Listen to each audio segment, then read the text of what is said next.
Assalamualaikum warahmatullahi wabarakatuh. Bismillahirrahmanirrahim. Alhamdulillahirabbil alamin. Wassalatu wassalamu ala asyrafil anbiya'i wal mursalin sayyidina wa habibina wa maulana Muhammadin wa ala alihi wa sahbihi ajma'in. Asyhadu an la ilaha illallah wahdahu la syarika lahu wa asyhadu anna Muhammadan abduhu wa rasuluh. Faqad qala Allah Ta'ala fi Kitabihil Karim wa huwa asdaqul qailin. A'udzu billahi minasyaitonir rajim. Bismillahirrahmanirrahim.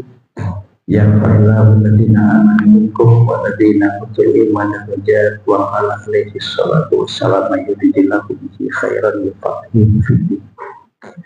Hadirin yang dimuliakan oleh Allah, seperti biasa pertama kali kita buka taklim ini dengan membaca Bismillahirrahmanirrahim.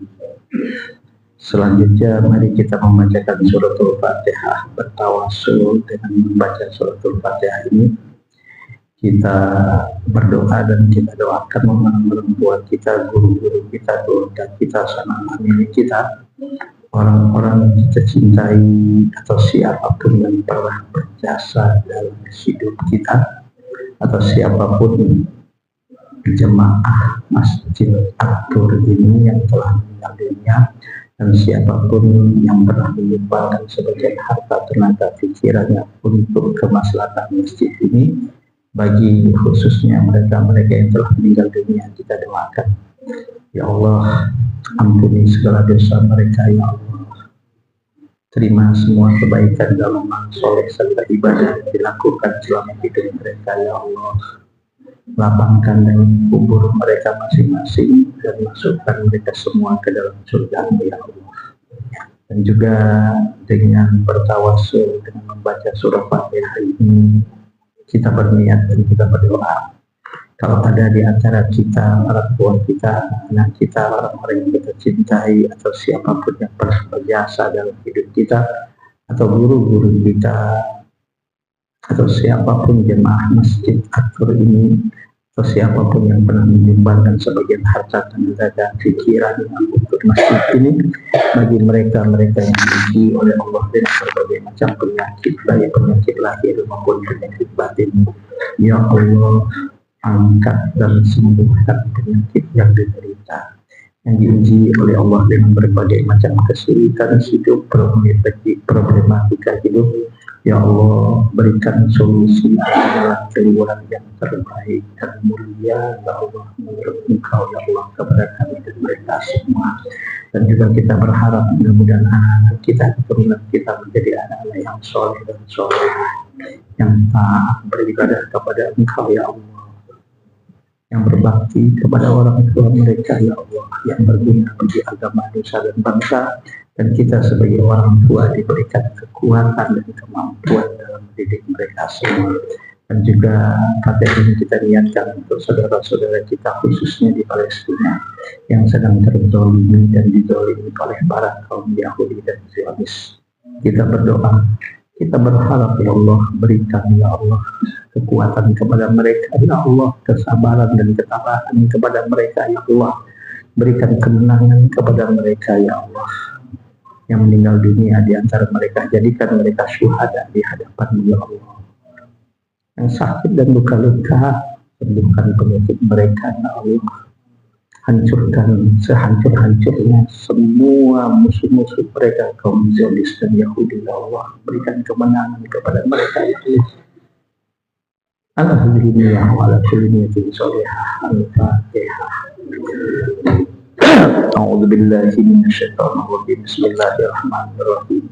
Alhamdulillahirabbil alamin arrahmanir rahim maliki yaumiddin. Iyyaka na'budu wa iyyaka nasta'in. Ihdinas siratal mustaqim. Siratal ladzina an'amta 'alaihim ghairil maghdubi 'alaihim waladdallin. Tema yang akan kita bahas hari ini adalah nikmat Allah dan berkorban. Karena insya Allah mudah-mudahan kalau menurut pengumuman yang telah diumumkan, yaitu tanggal 17 Juni ini, hari Senin, insya Allah kita sudah masuk tanggal 10 Zulhijjah. Walaupun memang di Saudi Arabia berdasarkan hisab mereka juga kelihatannya Idul Adha juga kelihatannya sama tanggal 17, karena wukuf di Arafahnya itu tanggal 16 ya, kalau saya nggak salah informasi, mudah-mudahan tidak salah.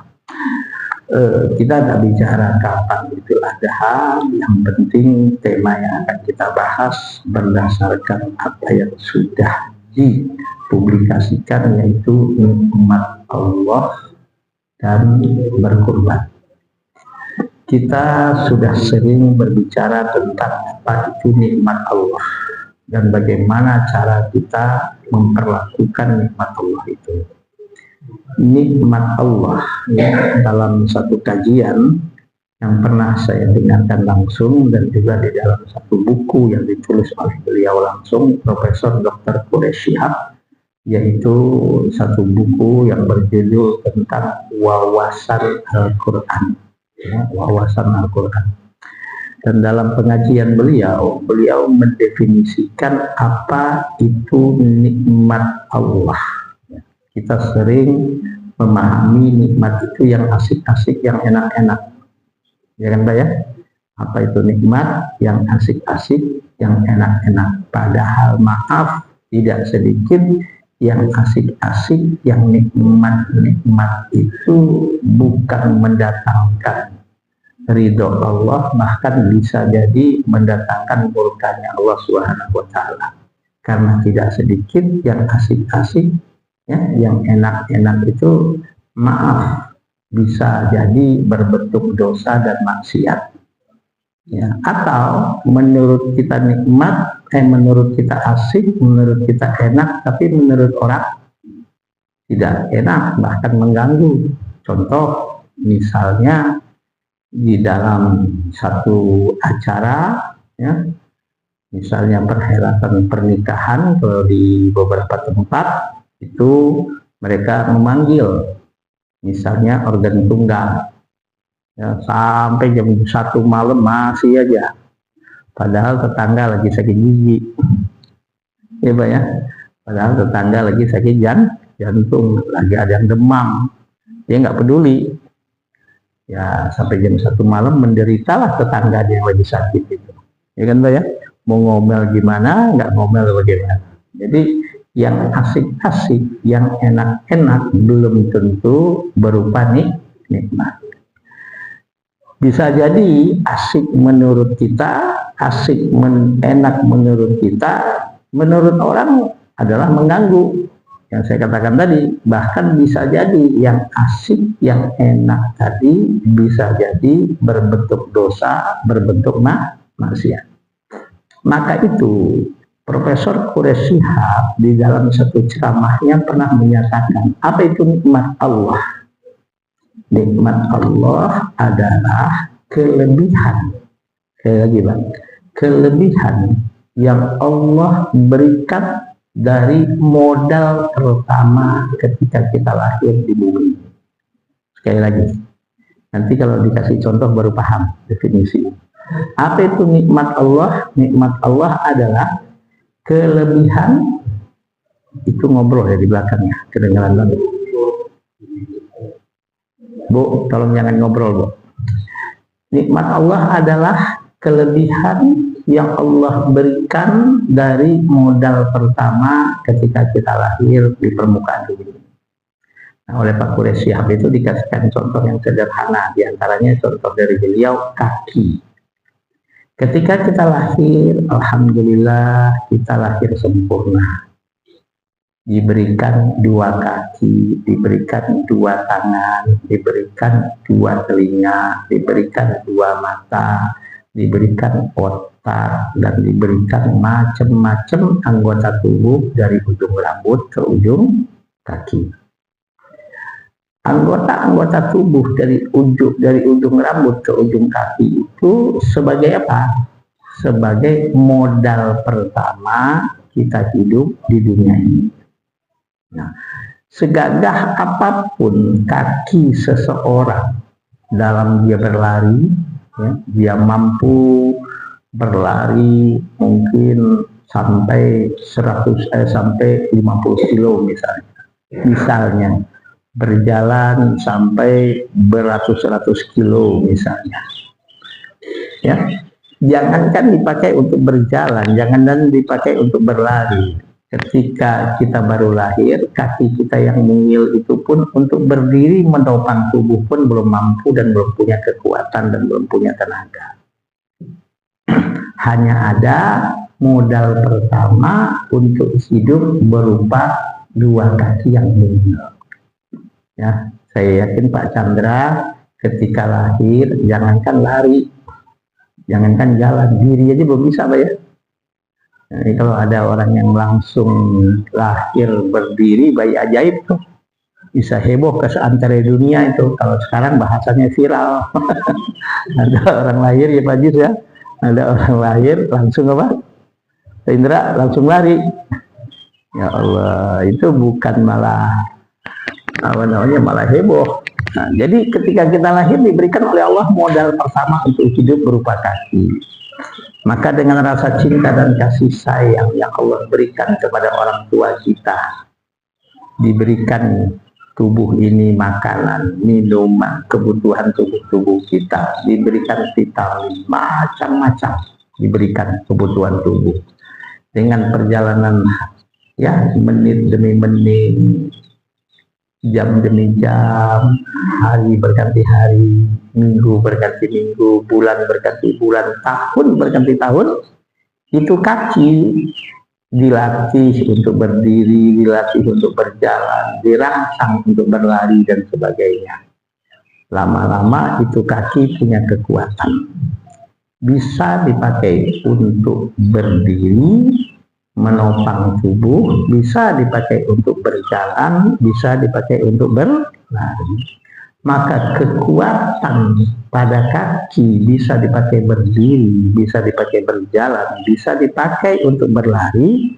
Itu salah satu bentuk nikmat yang Allah berikan pada diri kita. Kenapa? Karena kekuatan itu ketika lahir belum ada. Yang ada hanya apa, Pak? Dua kaki yang mungil. Maka kekuatan pada kaki itu bisa dipakai menopang tubuh, bisa dipakai untuk berjalan, bisa dipakai untuk berlari. Itu salah satu bentuk nikmat yang Allah berikan kepada kita. Contoh otak. Otak kita waktu kita lahir sangat sederhana kemampuannya. Hanya baru bisa menginstruksikan. Kalau lapar nangis lo katanya. Kalau pipis ya untuk dibersihkan itu pipisnya itu karena nggak tubuhnya nggak nyaman, disuruh nangis. Kalau haus otaknya menginstruksikan suruh dia nangis, sekenceng-kenceng dia tuh nangis. Sebelum dia menasa nikmat, sebelum dia mendapatkan apa yang diinginkan, masih aja nangis. Kadang-kadang orang tuanya nggak paham. Ya anak mau ngapain? Tahu-taunya sakit, Pak, lagi demam. Bukan cuma sekedar habis pipis, ya Pak ya.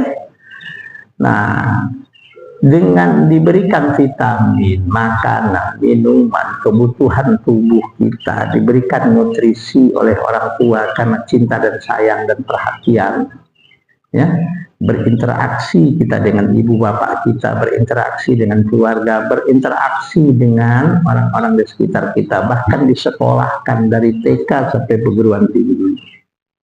Maka otak itu punya kemampuan bukan hanya sekedar untuk menginstruksikan untuk dia menangis. Bahkan banyak persoalan-persoalan yang ruwet pun dengan kemampuan dan kecerdasan yang Allah berikan pada otaknya, dia mampu selesaikan dengan kecerdasan yang Allah berikan pada otaknya.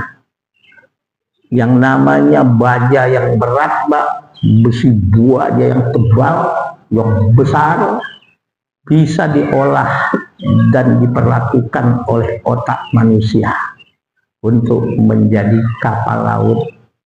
Walaupun di atasnya barang juga begitu banyak, berat-berat, orang juga banyak menumpang, tapi itu baja yang berat semestinya tenggelam bisa berlayar di tengah lautan. bukan hanya sekedar berlayar, terbang di angkasa, Pak Hudori ya. Terbang di angkasa. Itu kecerdasan, kemampuan yang Allah berikan pada otak manusia. Dan terbangnya bukan sekilo 2 kilo, 10.000 kilo Pak. Bisa sampai 15.000 kilo ya Pak ya. Subhanallah, subhanallah. Maka kemampuan otak untuk bisa menyelesaikan banyak masalah yang beruwet-uwet, yang ribet-ribet. Kemampuan otak bisa mengolah yang namanya baja yang begitu berat, terapung di tengah lautan dan di atas air lautan, bahkan terbang di angkasa. Kemampuan itu namanya nikmat yang Allah berikan, yang mana ketika lahir kemampuan itu belum ada. Jelas Pak? Ketika kita lahir, ya, ada orang yang diberikan saya lagi kaki misalnya. Kakinya sangat sederhana, itu seperti Lionel Messi itu. Sama sama kita Pak. Tapi setelah dia dewasa, dengan kekuatan stamina dan fisiknya, kecerdasan otaknya dan perasaannya mengolah bola, ya Allah, menjadi viral, menjadi terkenal, dan menjadi pemain bola yang mahal. Betul Pak? Lidah kita, mulut kita ketika lahir hanya baru bisa ngomong apa Pak? Nangis ya. Subhanallah. Dengan kita diberikan makanan, minuman, disekolahkan, berinteraksi, akhirnya menjadi pengacara yang handal, menjadi orator yang handal. Ya Pak Ijan ya? Akhirnya dengan dia menjadi pengacara yang handal, orator yang handal, subhanallah, Allah berikan dia nikmat yang lain. Menjadi pengacara sudah menjadi satu nikmat. Kemampuan lidahnya berorasi sudah menjadi nikmat. Dan dengan nikmat itu Allah lagi berikan rezeki kepada dia. Subhanallah, subhanallah. Makanya Allah Subhanahu wa ta'ala berfirman dalam surat Ibrahim ayat 34. Apa kata Allah? Wa in ta'uddu ni'matallahi la tusuha. Jika engkau mau menghitung nikmat-nikmat yang sudah Allah berikan kepadamu, sampai kapanpun kamu dan siapapun kamu tidak akan pernah bisa untuk menghitung kuantitas, apalagi kualitas dan manfaat dan kegunaan nikmat-nikmat tersebut. Siapapun kita, ya, begitu banyaklah nikmat yang sudah Allah berikan kepada kita. Gak usah jauh-jauh kesehatan yang Allah berikan pada diri kita hari ini Pak. Saya 3 hari yang lalu besok ada seorang guru yang sakit di rumah sakit Hermina Bogor sih, Yasmin. Naik ke atas, ya Allah, kiri kanan saya lihat itu pasien. Ya Allah, saya bersyukur, alhamdulillah saya sehat. Ada keluarga di samping saya bicara tentang orang tuanya, yang mana keputusan dokter harus dioperasi karena menurut dokter katanya jalan yang ada terakhir untuk saat ini menurut kedokteran dan menurut keilmuan yang dimiliki oleh dokter, katanya orang tuanya harus dioperasi. Ya Allah Pak, belum biayanya, belum capeknya ya Pak ya. Kalau kita berpikir begitu, nikmat yang Allah berikan sama kita nih enak gak Pak?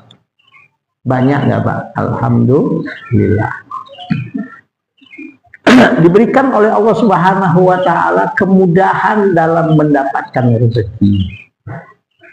Kemudahan dalam mendapatkan rezeki. Alhamdulillah. Ya, walaupun memang semua manusia diberikan oleh Allah waktu sama, nggak ada yang beda Pak. Siapapun kita, dimanapun kita, bangsa apapun kita, semua Allah berikan tentang waktu ini oleh Allah sama. Ya, 1 jam 60 menit. Ya Pak ya, 1 hari 24 jam. Nggak ada yang sama. Ada yang beda? Nggak ada, semua sama. Ya, nggak ada yang beda, semua sama, Pak. Semua kita sama, diberikan oleh Allah waktu yang sama. Tapi apa yang terjadi di dalam mengelola 24 jam satu hari ini? Apa yang terjadi dalam mengelola 60 menit dalam 1 jam itu, Pak? Apa yang terjadi?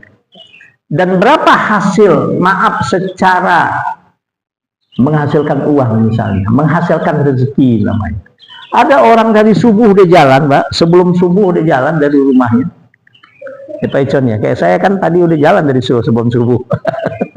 Dari rumah saya, Pak, jam 4 sudah keluar rumah saya sampai sini. Ada orang yang sebelum subuh sudah jalan dari rumahnya, balik-balik baru nanti habis isya. Kadang-kadang ketika dia keluar rumah anaknya masih tidur, ketika dia bangun, ketika dia pulang anak sudah tidur. Cuman ketemu anaknya kapan? Ketika hari libur. Tapi ada orang yang jam 9 pagi masih di rumah, jam 12 zuhur udah di rumah. Ada. Tapi hasil yang jam 9 pagi masih di rumah, jam setengah 10 baru pergi, zuhur sudah pulang, bisa jadi hasilnya lebih besar dari yang sebelum subuh sudah pergi, isya baru pulang. Ada nggak yang kayak gitu, Pak? Ada. Ada bahkan untuk menjemput rezeki Allah dia harus pergi ke luar negeri, dia tinggalkan keluarganya, ditinggalkan anaknya. Bisa ketemu anak hanya 6 bulan sekali, bisa berkumpul dengan istri hanya 6 bulan sekali, atau paling cepat 3 bulan sekali. Jadi artinya satu hari yang Allah berikan 24 jam, 1 jam yang Allah berikan 60 menit, semua sama. Tapi hasil dari satu hari 24 jam itu bisa jadi satu hari 24 jam orang bisa mengurus bukan cuma ratusan orang, ribuan orang, ratusan orang, jutaan orang dia bisa urus dalam satu hari 24 jam. Ada yang hanya baru bisa mengurus keluarganya satu hari 24 jam. Tapi ada orang, jangankan ngurus orang banyak, jangankan ngurus keluarganya, dirinya pun satu hari 24 jam dia nggak bisa urus. Ayo, pertanyaannya kita golongan yang mana, Pak? Pak Khalid? Ada orang satu hari 24 jam dia bisa memberikan manfaat bukan hanya untuk dirinya, bukan hanya untuk keluarganya, bukan hanya untuk sekitarnya, bahkan untuk jutaan orang dia bisa memberikan manfaat. Apalagi maaf, sekarang ada yang namanya kecanggihan teknologi dunia maya, yang namanya medsos. Ada orang yang satu hari dia bisa memanfaatkan kecanggihan teknologi ini, mencerahkan orang banyak dengan ide dan pemikirannya. Tapi ada juga orang dengan satu hari 24 jam kecanggihan teknologi ini digunakan untuk merusak. Dan daya rusaknya tinggi, Pak. Daya rusaknya dahsyat, yang berakibat bukan hanya untuk dirinya, bukan hanya untuk keluarganya, bahkan untuk orang banyak, bahkan untuk sekian ratus tahun belum tentu daya rusaknya masih bisa dibetulkan dan dikembalikan semula. Maka nikmat yang Allah berikan kepada kita, nikmat sehat, nikmat waktu, alhamdulillah, nikmat rezeki, nikmat harta itu wajib kita syukuri. Ya, Pak ya? Wajib kita syukuri. Ini pertanyaannya, apa itu syukur atas nikmat? Ada 3 unsur yang harus ada dalam setiap sesuatu baru disebut syukur namanya. 1, harus ada unsur qalbi, unsur hati. Yang kedua ada unsur lisani, unsur lisan, lidah, ucapan. Yang ketiga ada unsur namanya unsur jawarih, amali, tindakan dan perbuatan. Kalau 3 unsur ini tidak ada, itu belum disebut bersyukur atas nikmat yang Allah berikan. 1, unsur qalbi. Apa itu unsur qalbi? Unsur hati. Apa itu? Apapun nikmat yang Allah berikan, dia terima dengan hati yang ridho dan puas. Sekali lagi kata kuncinya, Bang. Unsur hati. Apapun nikmat yang Allah berikan kepadanya yang diterimanya dia betul-betul terima dengan hati yang ridho dan puas. Karena banyak orang sudah banyak berlimpah nikmat yang Allah berikan kepadanya, hatinya masih belum ridho. Bahkan dia juga belum merasa puas. Padahal nikmat yang dia dapatkan sudah begitu banyak. Sehingga kadang-kadang masih melihat rumput di halaman orang lain lebih hijau dari rumput di halaman dia. Bahkan bukan hanya sekedar itu, masih belum puas. Bagaimana nikmat yang ada di orang lain harus hilang dan berpindah kepadanya. Sehingga, maaf, nggak terasa dia menjadi orang yang rakus. Nggak terasa dia menjadi orang yang tamak. Nggak terasa dia menjadi orang yang sadis dan kejam. Hanya hatinya belum ridho dan puas untuk menerima nikmat yang Allah berikan. Jadi unsur hati itu wajib pertama ada dalam menerima nikmat Allah supaya kita disebut orang yang bersyukur. Adalah hati menerima penuh dengan ridho dan puas. Ya Pak, alhamdulillah ya Allah, hari ini saya dapat 200.000 sehari. Alhamdulillah.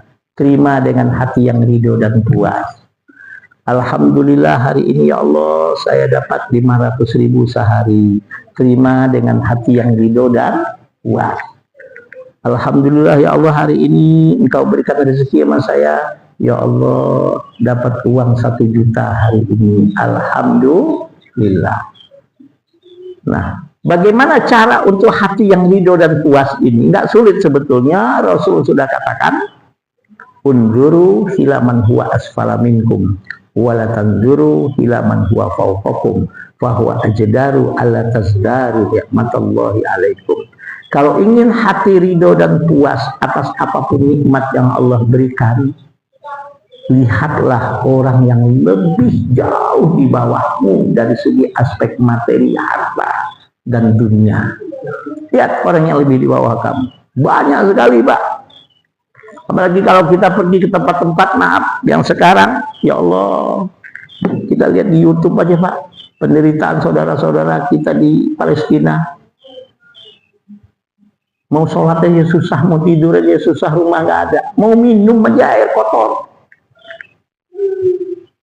Jadi kalau kita selalu melihat orang yang lebih tinggi, lebih banyak nikmat secara materi, kuantitasnya yang selalu kita lihat, hati ini lama-lama tidak akan pernah menjadi manusia yang ridho dan puas menerima nikmat Allah.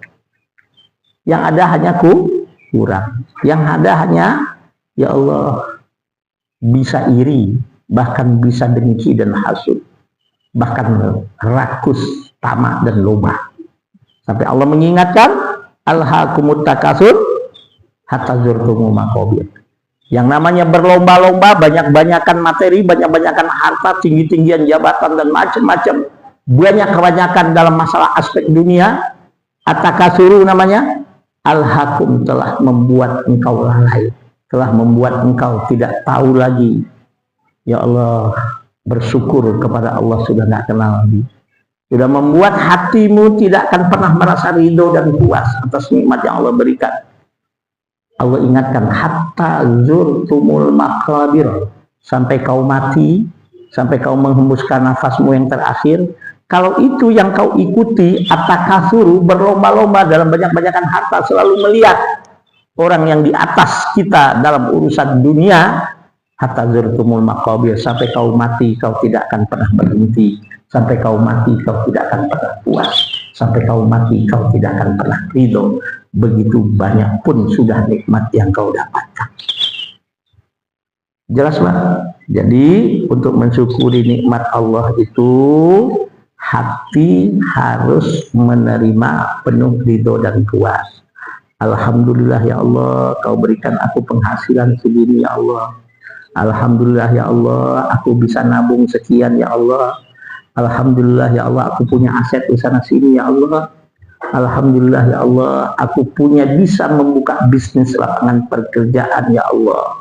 Alhamdulillah ya Allah, walaupun dari rumah ya Allah saya tidak harus berdesak-desakan naik kereta api ya Allah.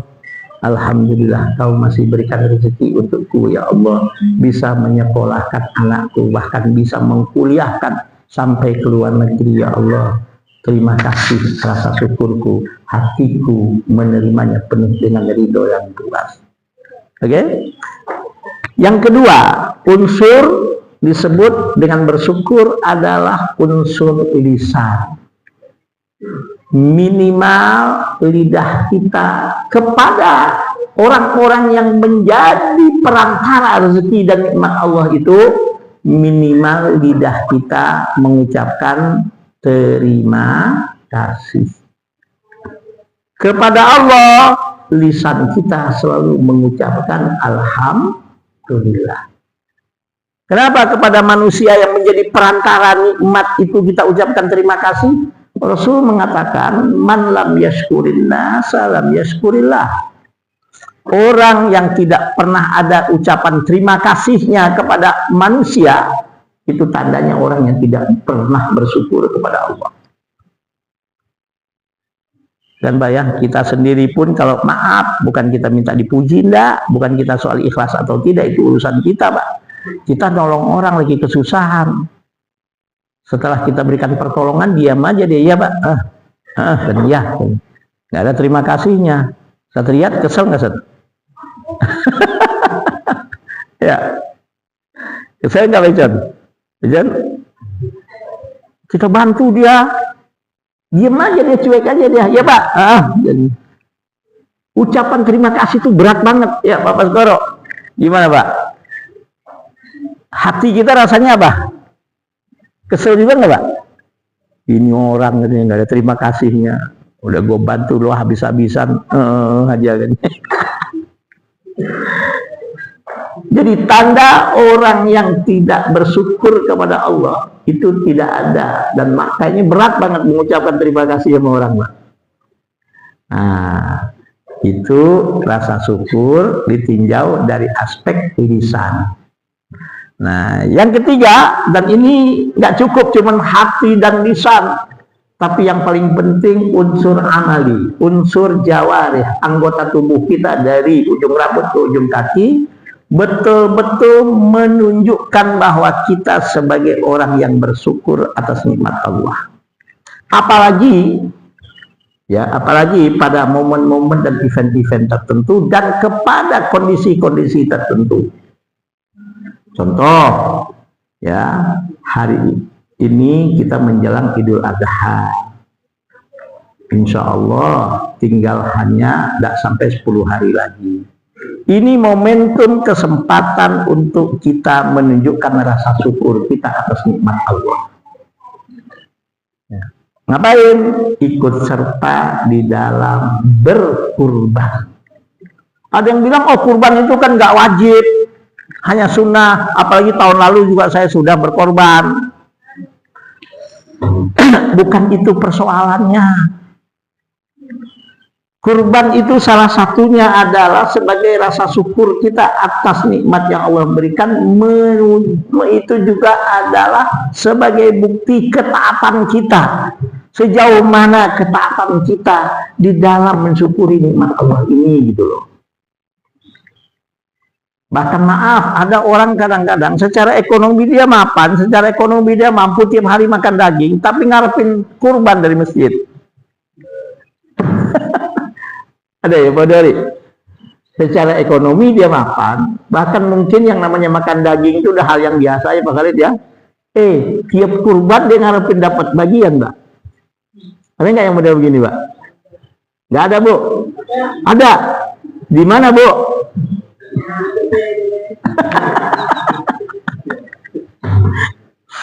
Ya Allah, secara ekonomi mapan, tiap yang namanya makan daging sudah hal biasa, ngarepin dapat kurban. Ya kalau dia berkurban memang sunnah, dia mendapatkan bagian ya ala kadarnya lah dari daging kurban yang dia kurbankan.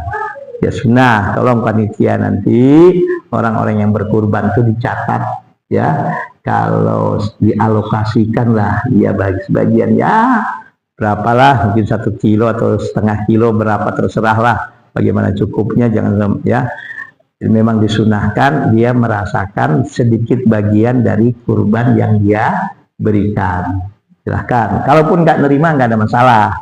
Coba ya sudah saya terima, tapi saya kasihkan lagi ke masjid atau saya kasihkan lagi ke panitia untuk dibagikan kepada orang lain supaya lebih banyak yang bisa menerima kurban.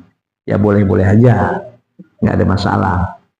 Jadi kurban itu sebagai tanda bukti syukur kita kepada Allah, bukan cuma ngomong, tapi juga bukti tindakan perbuatan kita. Dengan berkurban, ya, jangan ngomong nggak wajib. Iya nggak wajib, tapi Rasul mengingatkan dalam satu hadis yang diriwayatkan oleh Al-Imam Ibnu Majah, Al-Hakim dan Daruqutni. Al-Hakim menyatakan hadis ini hadis sahih. Dan bahkan ya ini kalau sekarang lagi ngetren namanya Albani menyatakan hadis ini hadis yang layak bisa dijadikan dalil karena dia hadis hasan. Apa itu hadisnya? Qala Rasulullah sallallahu alaihi wasallam, "Man kana lahu sa'atun wa lam yudahhi fala yaqrabanna musallana." Barang siapa yang diberikan oleh Allah kemampuan, kelebihan rezeki pada hari raya Idul Kurban, man lahu sa'atun, keluasan rezeki, falam yudahhi, tapi dia nggak ada sekalipun niat untuk berkurban. Kata Rasul, fala yaqrabanna musallana. Jangan dekat-dekat tempat sholat kami, kata Rasul. Habib Umar Al-Hafiz dari Yaman, Tarim, saya dengar ceramah beliau mengomentari tentang hadis fala yaqrabanna musallana ini, artinya sangat makruh sekali. Nggak disukai oleh Allah. Allah benci. Kepada siapa? Kepada orang yang diberikan kelebihan rezeki pada hari raya Idul Adha dan dia tidak mau sedikit pun peduli terhadap syariat kurban ini. Dan banyak lagi ulama-ulama mengatakan Allah benci kepada orang-orang dan tidak suka kepada orang-orang yang ketika Idul Adha diberikan oleh Allah kelebihan rezeki, tetapi dia tidak mau ikut serta ambil bagian dalam kurban. Walaupun dosa sih tidak. Ya, dosa sih enggak. Karena apa? Belum tentu tahun depan kita masih mampu, Pak. Ketika Allah berikan kesempatan, dia tidak ambil kesempatan itu. Maka usikum wa nafsi wa iyaya bitaqwallah, terutama saya menasihati diri saya pribadi. Janganlah ngomong akan nggak wajib ini, apalagi sampai ngomong tahun lalu kan udah. Ya alhamdulillah, walaupun tahun lalu sudah, sekarang juga alhamdulillah Allah masih memberikan keluasan rezeki. Karena Allah yang menjanjikan, ya, yang namanya kita bersyukur atas nikmat Allah itu dahsyat sekali, Pak. Dampak positifnya. Dan kurban itu sebagai tanda rasa syukur kita atas nikmat yang Allah berikan. Bukan cuma sekedar itu. Kurban itu tanda taatnya kita, bahwa kita bukan cuma sekedar ngomong omdo. Kalau sekarang maaf, omon-omon. Bukan sekedar omong-omon, ngaku sebagai orang beriman, tapi pembuktian dari aspek materi dan harta.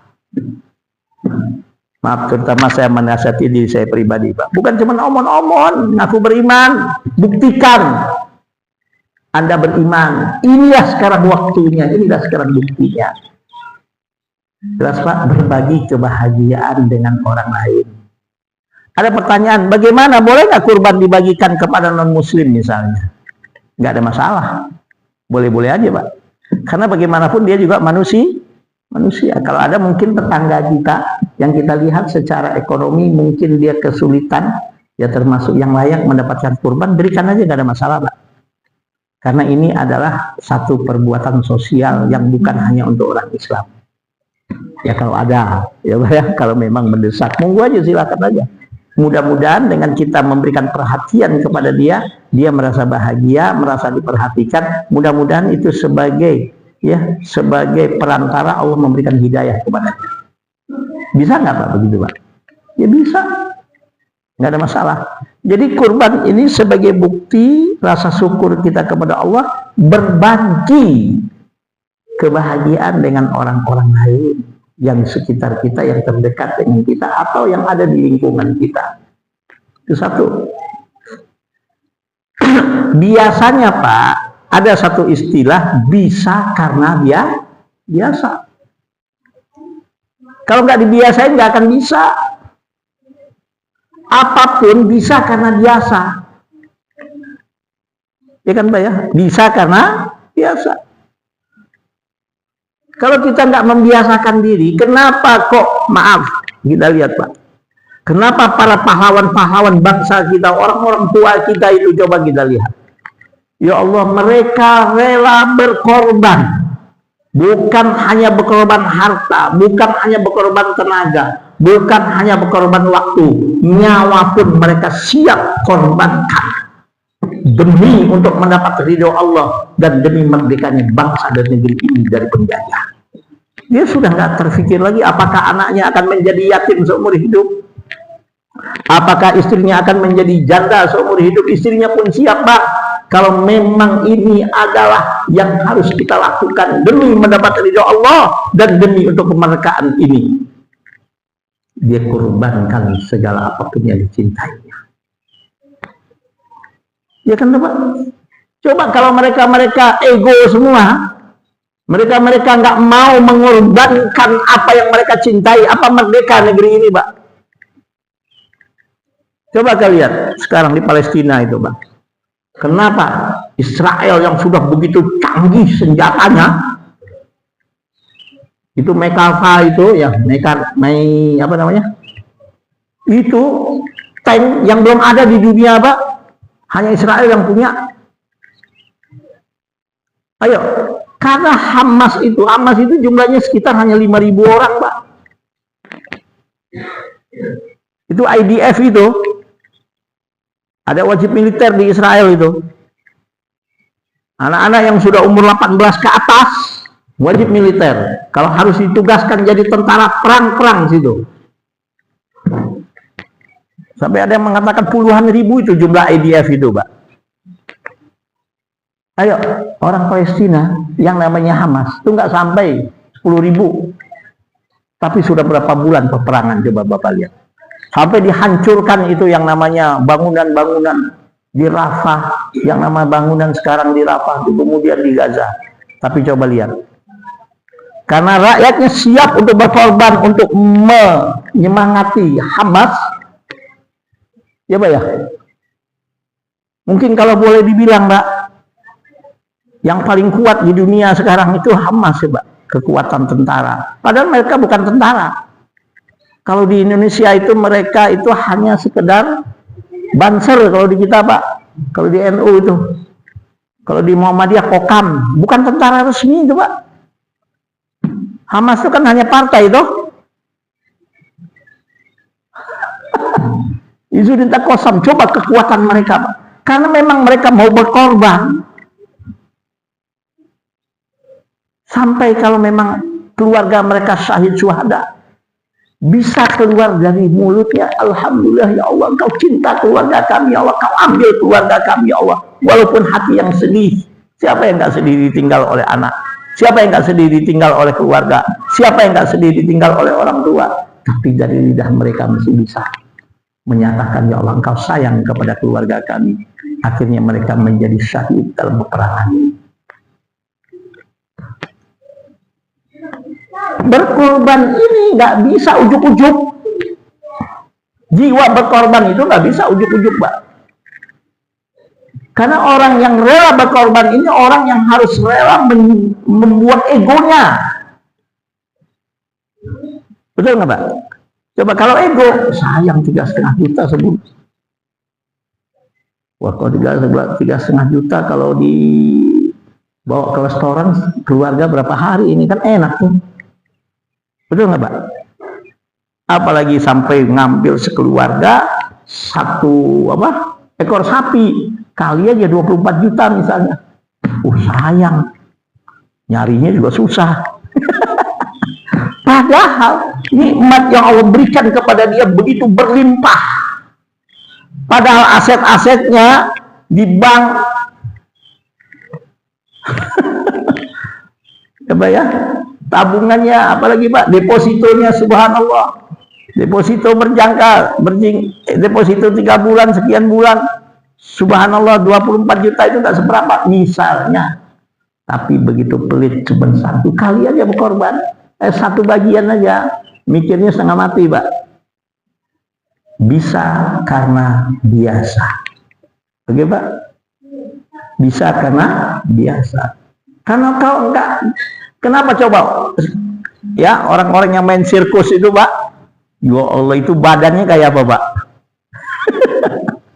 Ya Pak ya, orang main sirkus, kok kayak apa gitu loh? Kayak karet tuh badannya. Kenapa bisa? Karena biasa. Kenapa orang begitu mudah untuk ikut serta di dalam menyumbang pembangunan pondok pesantren, masjid, majelis taklim, menyumbang anak-anak yatim, menyumbang orang duafa, berkurban di hari raya Idul Adha? Karena memang dia biasa untuk mengalahkan egonya. Karena apa? Rasa menunjukkan ketaatannya atas perintah Allah, menunjukkan atas solidaritasnya, berbagi kenikmatan dengan makhluk-makhluk Allah, mumpung dia diberikan kesempatan dan kesehatan oleh Allah. Karena apa? Rasa syukurnya kepada Allah, karena dia yakin akan firman Allah, la in syakartum la azidannakum. Jika engkau bersyukur atas nikmat yang aku berikan, pasti aku akan tambahkan nikmat tersebut. Wala in kafartum, jika engkau kufur, tak bersyukuri nikmat aku berikan, Allah ingatkan, inna azabil syadid, sesungguhnya azabku sangat pedih. Cukup ya Pak ya. Mudah-mudahan inilah yang disebut dengan nikmat dan berkorban. Ya Pak Icon ya. Ya, tema ini bukan kehendak saya, kehendak katanya ya, silahkan, mudah-mudahan bisa dipaham dan mudah-mudahan bisa kita aplikasikan dalam kehidupan kita. Bagaimana cara kita bersyukur atas nikmat Allah, bagaimana cara kita menunjukkan solidaritas kita, bagaimana cara kita berbagi kenikmatan yang Allah berikan kepada kita, mumpung kita ada waktu dan ada kemampuan. Kesempatan kesempatan bisa jadi tidak bisa terulang di lain waktu. Oke, ada pertanyaan silahkan. Monggo silahkan. Sudah jam 6 lewat 1 menit. Ada pertanyaan Pak Udari? Cukup? Pak Ican? Temanya cukup jelas? Nikmat Allah dan berkurban. Berkurban salah satu bentuk rasa syukur kita atas nikmat yang Allah berikan. Berkurban adalah salah satu bentuk bukti ketaatan kita kepada perintah Allah Subhanahu wa taala. Berkurban salah satu bentuk ya, kita melatih diri kita untuk tidak ego dan membuang keegoan kita untuk berbagi kenikmatan dengan orang lain. Berkorban sebagai salah satu bentuk ya, subhanallah, rasa rasa ikut kita bersama berbagi atas nikmat yang Allah berikan dengan orang lain. Dan yakinlah tidak ada sedikit pun ya nikmat yang kita syukuri itu tidak akan dibalas oleh Allah Subhanahu wa taala. Dalam bahasa kampungnya, Tuhan ora sare. Allah ora sare. Sing Gusti Allah ora sare. Ya Pak ya, yakinlah sekecil apapun kebaikan yang kita lakukan, sekecil apapun nikmat yang kita syukuri, Allah janjikan Allah akan balas atas rasa syukur kita terhadap nikmat yang Allah berikan tersebut. Nah, mudah-mudahan ridho, rahmat dan keberkahan dari Allah senantiasa dilimpahkan oleh Allah dalam kehidupan kita, dan mudah-mudahan sisa usia yang Allah masih berikan kepada kita dapat kita isi dengan taat dan ibadah kepada Allah Subhanahu wa taala. Subhanakallahumma wa bihamdika asyhadu an la ilaha illa anta astaghfiruka wa atubu ilaik. Wallahul muwaffiq ila aqwamit thoriq. Maaf lahir dan batin. Assalamualaikum warahmatullahi wabarakatuh.